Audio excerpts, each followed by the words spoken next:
Hi hello வணக்கம். இது உங்கள் சிவி ஜோன். சொல்லணும் எப்படி இருக்கீங்க? இப்போ பார்த்தீங்கன்னா சம்பவம், அதாவது எப்பயுமே விஜய் சேதுபதி அவர்களுடைய எபிசோடில் திடீர்னு வந்துட்டு ஒரு ஆடியன்ஸ் பாயிண்ட் ஆஃப் வியூவில் வந்து ஒரு கொஸ்டின் கேட்பாங்க. அது விஜய் சேதுபதி அவர்களுக்கு சர்ப்ரைசிங்காக இருக்கும். அவர் அதுக்கு வந்து பதில் சொல்லுவார். இது எதுக்காக நம்ம இது வரைக்கும் யோசிச்சிருக்குமா? ஏன்னா விஜய் சேதுபதிக்கே வந்துட்டு நிறைய விமர்சனங்கள் வந்துகிட்டே இருக்குது. இந்த சீசன் பிக் பாஸ் சீசன் ஆரம்பித்ததில் பார்த்தீங்கன்னா விஜய் சேதுபதி அதை கேட்கல, இதை கேட்கல, இவர் வந்து இது மாதிரி தப்பு பண்ணுறாரு, அவங்களுக்கு சப்போர்ட் பண்ணுறாரு. இது வந்து இவருக்கு மட்டும் இல்லை, கமலஹாசன் அவர்கள் இருந்த பொண்டு போயிட்டுருக்கு. அப்போ வந்து விமர்சனங்கள் நிறைய வைக்கப்பட்டது. இப்போ பார்த்தீங்கன்னா ஒரு சில நேரங்களில் கமலஹாசன் அவர்கள் வந்து எப்படி இருக்கும் அப்படிலாம் வந்து பேசப்பட்டது. சரிங்களா? நேற்று ஒரு சம்பவம், ஒரு கொஸ்டின் வந்து ஒருத்தங்க கேட்டிருப்பாங்க, லேடி கேட்டிருப்பாங்க. அது இதுக்காக தானான்ற போது நம்ம யோசிக்கும் போது ஆஹா அப்படின்ற மாதிரி இருந்துச்சு. ஸோ அதை பார்க்கலாம். அதுக்கு முன்னாடி பார்க்குற எல்லோரும் நம்மளோட சேனலை சப்ஸ்கிரைப் பண்ணிட்டு பாருங்கள், லைக் பண்ணுங்கள், கமெண்ட் பண்ணுங்கள், ஷேர் பண்ணுங்கள், அந்த ஹைப்பையும் தட்டி விடுங்க. என்னென்னா இன்றைக்கி அதாவது நேற்றே வந்துட்டு பிரஜன் எவிக்ட் செய்யப்பட்டார். இன்றைக்கி தான் அந்த எபிசோடே வரப்போகுது. ஆனால் அதுங்களே இப்போ என்னென்ன விமர்சனங்கள்லாம் வைக்கப்படுது அப்படின்னா, இதுக்கு காரணம் விஜய் சேதுபதி அவர்கள் தான், பிரஜன் வந்து வெளியே போனதுக்கு காரணம் விஜய் சேதுபதி தான் அப்படின்லாம் விமர்சனங்கள் வச்சுட்டே இருக்காங்க. ஏன் விமர்சனங்கள் வைக்கிறாங்கன்னா, அந்த ஒரு 2-3 வாரங்களுக்கு முன்னாடி வந்து 2 பேருக்கு மோதல் வந்திருக்குல்ல, மேடையிலே வந்து 2 பேரும் பயங்கரமாக மோதி இருப்பாங்க. அதை வந்து சொல்கிறாங்க பாயிண்ட்டாக. என்ன சொல்கிறாங்கன்னா, அவர் வந்துட்டு இவரை வந்து, அதாவது நம்ம பிரஜன் தான் பேசியிருப்பார், நான் இப்படி தாங்க என்னங்க உள்ளே வரும்போதே வந்துட்டு சண்டை போடுங்கன்றீங்க, இப்போ சண்டை போட்டால் வந்து இது பண்ணுறீங்கன்னு சொல்லும்போது இவர் வந்து அதை சார் சொல்லிட்டு ஷர்ட் பட்டன்லாம் கழட்டிட்டு அந்த கோட்டில் கையில் வச்சு சேர் தூக்கி போகிற மாதிரி. ஆனால் அந்த எபிசோடில் சேர் தூக்கி போட்டது வந்து முடிஞ்சதுக்கப்புறம் தூக்கி போட்டிருப்பார். ஆனால் அதை வந்து ஒரு பெருசாக வந்து காமிச்சிருப்பாங்க. சரிங்களா? அது மட்டும் இல்லாமல் என்ன போச்சுன்னா, இவரால் தான் வந்து பழிவாங்கப்பட்டார் அப்படிலாம் இப்போ போயிட்டுருக்கு. சரிங்களா? எனக்கு என்ன தோணுதுன்னா, அதுக்கு சம்மந்தமே இருக்குது. நான் அன்றைக்கே என்ன சொன்னேன்னா, இவர் வந்து உண்மையிலேயே திட்டியிருப்பார். சரிங்களா? விஜய் சேதுபதி அவர்கள் ஃப்ரெண்டு இருந்தாலும், ஏன்னா வரும்போதே ஒரு வார்த்தை சொல்லியிருப்பார், மச்சி இது வந்து ஃப்ரெண்ட், இது வந்து ஒரு கேமு. சரியா? இந்த கேமில் வந்துட்டு நான் வந்து திட்ட வேண்டியது வரும், உன்னோட கேமை விமர்சனம் பண்ணுறது அதெல்லாம் இல்லை, அதெல்லாம் ஒன்றும் பிரச்சனை இல்லைன்னு சொல்லியிருப்பார். சரிங்களா?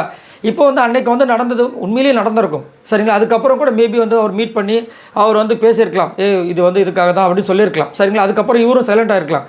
கண்டிப்பாக வந்துட்டு இதுக்கும் விஜய் சேதுபதி அவர்களுக்கும் சம்மந்தமே இருக்காதுன்றது என்னோட கணிப்பு. சரிங்களா? ஆனால் இவங்க வந்துட்டு ஒரு சில சேனல்ஸில் நானும் பார்த்தேன், ரொம்ப சம்மந்தப்படுத்தி நிறைய விஷயங்களை போட்டுட்ருக்காங்க. ஒருவேளை இந்த மாதிரி விமர்சனங்கள் கண்டிப்பாக உங்களுக்கு வரும் விஜய் சேதுபதி அவர்களே, இதை நீங்கள் தான் வந்து பொறுத்துக்கணும், உங்களுக்கு வரப்போகுது அப்படின்றதுக்கு முன்னாடியே வந்து பிக் பாஸை கொடுத்து எச்சரிக்கையாக இருக்குமோன்ற மாதிரி இருக்குது. இந்த மாதிரி ஒரு ஆபத்து வரும் அப்படின்னு. எதுக்காகனா, எப்பயுமே அந்த விஜய் சேதுபதி அவர்கள் அந்த எவிஷன் கார்டை காமிக்கும்போது பார்த்தீங்கன்னா, எனக்கே தெரியாது உள்ளே யாருக்கா அப்படின்னு சொல்லிட்டு அந்த கார்டை எடுப்பார். பார்க்கும்போது அவரே ஒரு வாட்டி பார்ப்பார். ஆல்ரெடி பார்த்துருந்தாருன்னா எடுத்து காமிச்சிடுவார். அங்கேயே வந்து அப்படி பார்ப்பார். பார்த்துட்டு ஓ ஷாக்கிங் தான், எனக்கு பிடிச்சலப்பா அப்படிலாம் சொல்லுவார். ஸோ இப்போ என்னென்னா, இந்த எவிக்ஷன்றது வந்துட்டு சண்டே எபிசோடில் நடக்கிற விஷயங்கள்ல, இது அவர் வந்து எபிசோட் ஷூட்டுக்கு வந்திருப்பார். ஸோ இன்றைக்கி என்னென்ன பாயிண்ட்ஸ் அதை கோத்ரூ பண்ணிட்டு அங்கே வந்து பேசுகிற ஒரு ஆள், அவ்வளோதான் நம்ம விஜய் சேதுபதி அவர்கள். அவரால் என்னென்ன பண்ண முடியுமோ அதை கவர் பண்ணுறாரு. நல்லாவே இப்போலாம் வந்து டெவலப் பண்ணிட்டு சூப்பராக வந்து கொஷின் பண்ணுறதுல நல்லாவே போயிட்டுருக்கு. ஆனாலும் உங்கள் மேலே ஒரு விமர்சனம் வரும், ஏன்னா உங்களுடைய நண்பன் பிரச்சனை தான் எவிக் பண்ண போகிறோம் அப்படின்ற மாதிரி. அது ஒரு விஷயம். அதை அவர் தயார் பண்ணுறதுக்காக அங்கே வந்துட்டு அவங்க கொஸ்டின் பண்ணியிருப்பாங்களோ. ஏன்னா நீங்கள் வந்து திரையுலகத்துலேருந்து வந்து இப்போ வந்து இவ்வளோ தூரம் வந்திருக்கீங்க. ஃப்ரம் ஸ்டார்டிங்கில் புதுப்பேட்டில் ஆரம்பித்து ஒரு சைடு ஒரு ஆர்டிஸ்ட் மாதிரி இருந்து இப்போ வந்து இவ்வளோ தூரம் வந்திருக்கீங்க. இது எல்லாத்துக்குமே காரணம் நீங்கள் ஒருத்தர் தான். அதே மாதிரி இந்த பிக் பாஸ் ஷோவில் வந்து பார்த்திங்கன்னா எல்லாம் உள்ளே இருக்க கண்டஸ்டன்ஸ்லாம் பண்ணுற தப்புகளும் அவங்க தான் காரணம். ஆனால் என்ன வெளியில் வந்து ஓடுதுன்னா, அவங்கள எவ்வளோ தூரம் திட்டி வன்மத்தை கொட்டுறாங்களோ அதே அளவுக்கு உங்கள் மேலேயும் வன்மத்தை கொட்டுறாங்களே. இதை நீங்கள் எப்படி பார்க்குறீங்கன்னு போது அவர் ஸ்போர்ட்டிவாக சொல்லியிருப்பார். அது என்னங்க பண்ண முடியும், அதை நம்ம வரவேற்கிறோம். அதை வந்துட்டு நான் வந்து அதை வந்து தடுக்கவே முடியாது. அதே மாதிரி அது வந்து அவங்களுடைய நிலையை தான் காமிக்குது. இது வந்துட்டு விமர்சனங்களை வந்து ஏற்றுக்கிறதுக்கு நாங்கள் இருக்கோம், ரெடியாக தான் இருக்கோம் அப்படிலாம் சொல்லியிருப்பாங்க. ஸோ இது என்ன அப்படின்னா, இதுக்கும் உங்களுக்கும் சம்மந்தமே இல்லை, ஆனால் உங்கள் மேலே வன்மத்தை கொட்டுறாங்களே, புரியுதுங்களா? அதே தான் இது. பிரஜன் வந்து எவிக்ட் ஆனதுக்கும் விஜய் சேதுபதி அவர்களுக்கும் கண்டிப்பாக சம்மந்தமே இருந்திருக்காது. அப்படி பார்த்தோன்னா இது என்ன, இது எல்லாமே இது வந்து ஒரு சீசன் நடக்குது. கமலஹாசன் அவர்கள் தான் இதை பண்ணிட்டாரு, அவரால் தான் இவங்க ஒரு வாட்டி வந்து அந்த பிரஜன் போனப்போ அது பெருசாக வந்து பூதாகரமாக அடிச்சுது. ஆனால் அதுக்கப்புறம் பார்த்தீங்கன்னா எல்லாத்துக்குமே இவங்க தான் பழி வாங்கிட்டாங்க, அவங்க தான் பழி வாங்கிட்டாங்க, அவருக்கு வேறு வேலை இருக்காதான்றது என்னோட கேள்வி. இருக்கலாம், ஆனால் இவ்வளோ டீட்டெயிலாக வந்துட்டு அதுவும் தன்னோட ஃப்ரெண்டையே வந்து வெளியே அனுப்புகிற அளவுக்கு வந்துட்டு அவர் பண்ணுவாரான்னு இல்லை. ஏன்னா அவர் இந்த பிக் பாஸ் ஷோவில் தான் இவ்வளோ விமர்சனங்கள், பட் சூப்பரான ஒரு ஆள்.